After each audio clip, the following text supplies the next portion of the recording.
जय श्री राम। आज का ये वीडियो है खाटू श्याम बाबा जी के ऊपर। आजकल आप हर जगह देख रहे होंगे एक स्लोगन चल रहा है, हारे का सहारा खाटू श्याम हमारा, या हारे का सहारा बाबा श्याम हमारा। आखिर ये क्यों बोला जाता है, और ये भी जानेंगे कि आखिर इनकी पूजा क्यों करते हैं लोग, आखिर इनको इतना माना क्यों जाता है। क्या ये कलयुग के सबसे बड़े देवता हैं? क्या ये भगवान श्री कृष्ण के अवतार हैं? आखिर शास्त्रों में इनके बारे में क्या वर्णित है, हम आज इसके बारे में बात करेंगे और आपको बताएंगे कि असली कहानी क्या है इनकी। आखिर इनकी पूजा करने से क्या लाभ मिलता है। बहुत इम्पोर्टेंट टॉपिक लगा मुझे, इसलिए हमने ये वीडियो बनाया। और इनका मंदिर कहाँ पे है ये भी जानेंगे। तो इनकी जो कहानी है, कहते हैं कि हिडिंबा के पुत्र थे घटोत्कच, उनकी पत्नी थी मौरवी, उनके पुत्र थे बार्बरीक, यानी कि बार्बरीक हिडिंबा के पोते लगते थे। बचपन से ही इनकी माता ने, इनकी दादी ने इनको भगवान श्री कृष्ण की कहानियाँ सुनाई, उनके बारे में बताया, इनको धर्म की शिक्षा दी, ज्ञान की शिक्षा दी, और इनके मन में ये विश्वास पैदा किया कि जो भी कमज़ोर हो, जो भी दुर्बल हो, आपको उसी के साथ खड़े होना है, आपको उसी का साथ देना है। यही धर्म है और यही न्याय है। चूँकि बचपन से इनको ये बातें बताई गई, तो इनके मन में, जैसे एक बच्चा होता है, बच्चे को आप जो भी समझाते हैं वो मन में बैठ जाता है। तो इनके मन में ये बैठ गया कि हमें उसी का साथ देना है, जो कमज़ोर हो, जो निर्बल हो, हमें सिर्फ उसी का ही साथ देना है, क्योंकि असहाय का साथ देना धर्म का कार्य है, धार्मिक कार्य है। तो ये इनके मन में बैठ गया। ये बड़े हुए, इन्होंने अपराजिता विद्या प्राप्त की, ताकि इनको कोई भी हरा नहीं सकता था युद्ध में। एक ऐसी विद्या, कहते हैं कि जब महाभारत का युद्ध हो रहा था, तो युद्ध में भाग लेने के लिए बहुत दूर दूर से योद्धा और राजा महाराजा आ रहे थे। तो घटोत्कच भी, चूँकि युद्ध हो रहा था और ये बहुत महान योद्धा थे, तो इनके मन में भी ये हुआ कि मैं भी चल के युद्ध में भाग लूँगा, और मैं साथ सिर्फ उसी का दूंगा जो निर्बल होगा, जो कमज़ोर पड़ेगा। भगवान श्री कृष्ण अंतर्यामी है, वो ये बात पहले ही समझ लिए, वो पहले ही जान गए कि घटोत्कच जो है, जो उनके पुत्र हैं बार्बरीक, वो आ रहे हैं। बार्बरीक बहुत महान थे, इसमें कोई भी संदेह नहीं है। तो वो आ रहे थे, रास्ते में भगवान श्री कृष्ण ब्राह्मण का वेश धर के उनसे मिलते हैं और उनके शौर्य और पराक्रम के बारे में पूछते हैं। कहते हैं कि आपके पास सिर्फ 3 बाण है, आप इस 3 बाण में युद्ध कैसे करोगे? तो उन्होंने कहा कि मुझे अपराजिता विद्या प्राप्त है, मैं एक ही बाण से युद्ध समाप्त कर सकता हूँ, और अगर आपको कोई संदेह है तो मैं अपने युद्ध कौशल का प्रदर्शन यहाँ पे भी कर सकता हूँ। भगवान श्री कृष्ण चाहते थे कि मैं देखूँ तो वो कितना बड़ा योद्धा है, कितने बड़े योद्धा हैं ये। तो उन्होंने कहा, अगर आप दिखा सकते हैं तो आप प्रदर्शन करिए, मैं भी देखना चाहूँगा कि आप कितने महान योद्धा हैं।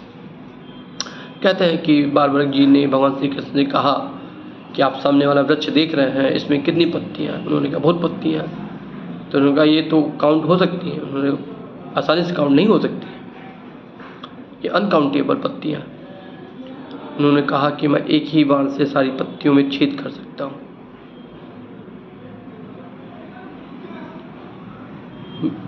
और जैसे यहाँ पे ये सारी पत्तियाँ, असंख्य पत्तियाँ मैं एक बाण से छेद कर सकता हूँ, वैसे मैं सारी योद्धाओं को सिर्फ एक बाण से ही समाप्त कर सकता हूँ। मुझे दूसरे बाण की आवश्यकता नहीं पड़ेगी। भगवान श्री कृष्ण ने कहा कि आप इसका प्रदर्शन करिए। उन्होंने एक बाण चलाया, चूँकि वो दिव्यास्त्र थे तो एक ही बाण से उन्होंने सारी पत्तियों में छेद कर दिया।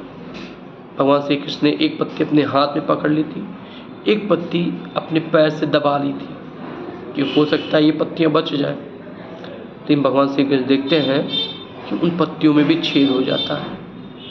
तब भगवान श्री कृष्ण थोड़ा परेशान हो जाते हैं। घटोत्कच जब ये दिखाता है तो बहुत गर्व से हंसता है और कहता है कि देखा आपने मेरा कमाल। भगवान श्री कृष्ण चिंतित हो जाते हैं कि भगवान को अपने भक्तों की चिंता रहती है, उनको चिंता हो जाती है 5 पांडवों की। तो कहते हैं कि आप मेरा प्रदर्शन देख के खुश नहीं हुए ब्रह्मा देवता? भगवान श्री कृष्ण कहते हैं कि निश्चय ही तुम बहुत महान योद्धा हो, इसमें कोई दो राय नहीं, लेकिन तुम साथ किसका दोगी? महत्वपूर्ण बात ये है, आप धर्म का साथ दोगे या अधर्म का साथ दोगे? जैसा कि पहले से ही उसके दिमाग में चीज़ें उनके दिमाग में थीं कि उनकी माता ने या उनकी दादी ने उनको बताया था कि हमेशा कमज़ोर का साथ देना है, जो हार रहा हो उसका साथ देना। इसीलिए कहते हैं कि हारे का सहारा बाबा श्याम हमारा। तो उन्होंने कहा कि जो हारने वाला हो, जो कमज़ोर पड़ रहा हो, आपको साथ उसका देना है। तो इन्होंने भी वही बात की कि मैं सिर्फ जो हारने वाला पक्ष होगा मैं उसका साथ दूंगा, या जो निर्बल होगा, जो कमज़ोर पड़ेगा मैं उसका साथ दूंगा। भगवान श्री कृष्ण जानते थे युद्ध में पांडव भारी ही पड़ेंगे, तो कमज़ोर कौरव पक्ष पड़ेगा, और अगर ये कौरव पक्ष के साथ खड़े हो जाएंगे तो युद्ध बदल जाएगा।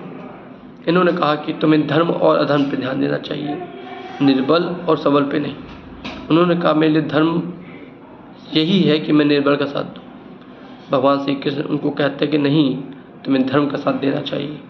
इसी पे वो इनसे बहस करते हैं और फिर वो भगवान श्री कृष्ण को क्रोध दिलाने के लिए बोलते हैं कि मैं अभी एक बाण से युद्ध समाप्त कर देता हूँ। मुझे लगता है कि आप पांडव के पक्ष से हो और आप चाहते हो मैं उनका साथ दूँ, तो मैं 5 पांडवों को समाप्त कर देता हूँ ताकि युद्ध ना हो, इतने लोगों की हानि ना हो, इतने लोग परेशान ना हो, जनहानि और धनहानि दोनों बच जाए। इस पे वो बाण चढ़ा लेते हैं अपने गांडीव पे और कहते हैं कि मेरा बाण एक बार चढ़ जाए तो खाली नहीं जाता है। भगवान श्री कृष्ण जी को गुस्सा आ जाता है, वो अपने चक्र से इनका गला काट देते हैं। जब इनका गला कटता है तब ये भगवान श्री कृष्ण से कहते हैं कि मैंने जानबूझ के आपको क्रोध दिलाया, उसके लिए मैं क्षमा प्रार्थी हूँ। मैंने ये 3 दिव्यास्त्र प्राप्ति इसलिए किए थे ताकि मैं आपके दर्शन प्राप्त कर सकूं और आप मेरा संहार कर सकें, क्योंकि मेरी माँ ने कहा था कि मुक्ति का सबसे सरल उपाय अगर कोई है तो वो ये है कि भगवान स्वयं आपका वध कर दे, तो आप मुक्त हो जाओगे। भगवान श्री कृष्ण प्रसन्न होते हैं कि तुमने ये दिव्यास्त्र, इतनी कठोर तपस्या करके ये दिव्यास्त्र इसलिए प्राप्त किया कि आपका वध मेरे द्वारा हो।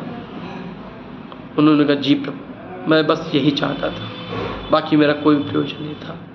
भगवान श्री कृष्ण प्रसन्न होते हैं, वो कहते हैं कि मैं तुम्हें मुक्ति दूंगा।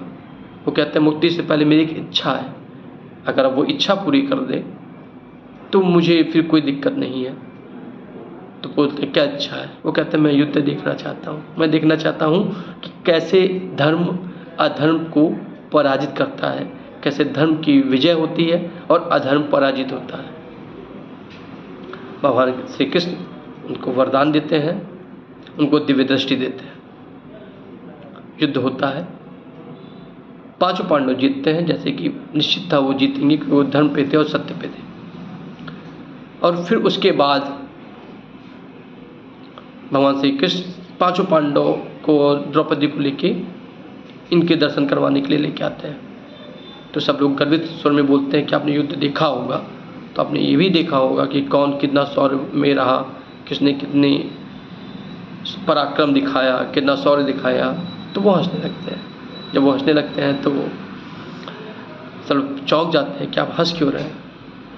तो कहते हैं कि मैंने तो सिर्फ एक ही चीज़ देखी कि सब वध, सब संहार भगवान श्री कृष्ण कर रहे थे और उनका चक्र कर रहा था और कोई नहीं कर रहा था।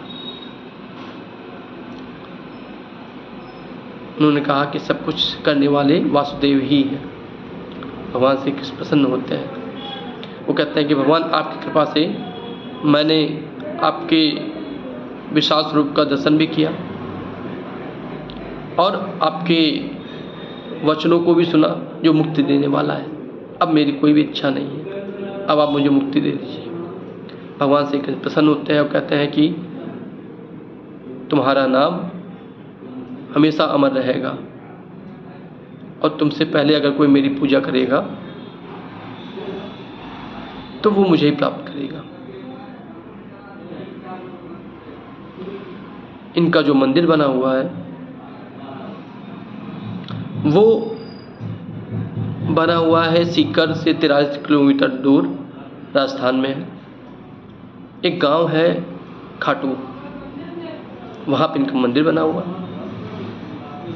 और कहते हैं कि जो इनकी पूजा करता है, अगर वो बहुत परेशान है, बहुत अपने को असहाय महसूस कर रहा है, बहुत निर्बल महसूस कर रहा है, उसको कोई भी होप नहीं है, और अगर वो इनकी पूजा करता है तो उसकी मनोकामना पूर्ण होती है, ऐसी मान्यता है।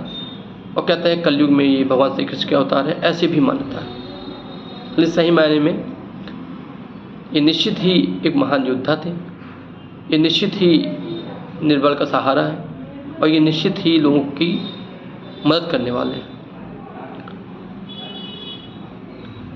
और इनका जो सही नाम है वो बारबरिक। तो कहने का मेरा तात्पर्य यही है कि कलयुग में जो भी इनकी पूजा कर रहा है या करेगा, अगर वो बहुत परेशान है और उसको कोई भी समाधान नहीं मिल रहा है तो इनकी पूजा करने से उसको समाधान जरूर मिलेगा और उसका कल्याण अवश्य होगा। लेकिन मैं ये भी कहना चाहता हूँ कि ये एक माध्यम है आपका। उनकी पूजा करिए कलयुग में मनो इच्छा प्राप्ति के लिए, लेकिन ये जिनके भक्त हैं भगवान श्री कृष्ण, आपको जाना वहीं तक है। आपका मार्ग भगवान श्री कृष्ण तक जाने का होना चाहिए। आपको ये वीडियो कैसा लगा हमें कमेंट करके जरूर बताइएगा। अगर अच्छा लगा हो तो लाइक करिएगा, शेयर करिएगा और हमारे चैनल को सब्सक्राइब करिए ताकि हम और भी जानकारी आपको दे सकें। तब तक के लिए धन्यवाद। जय श्री राम।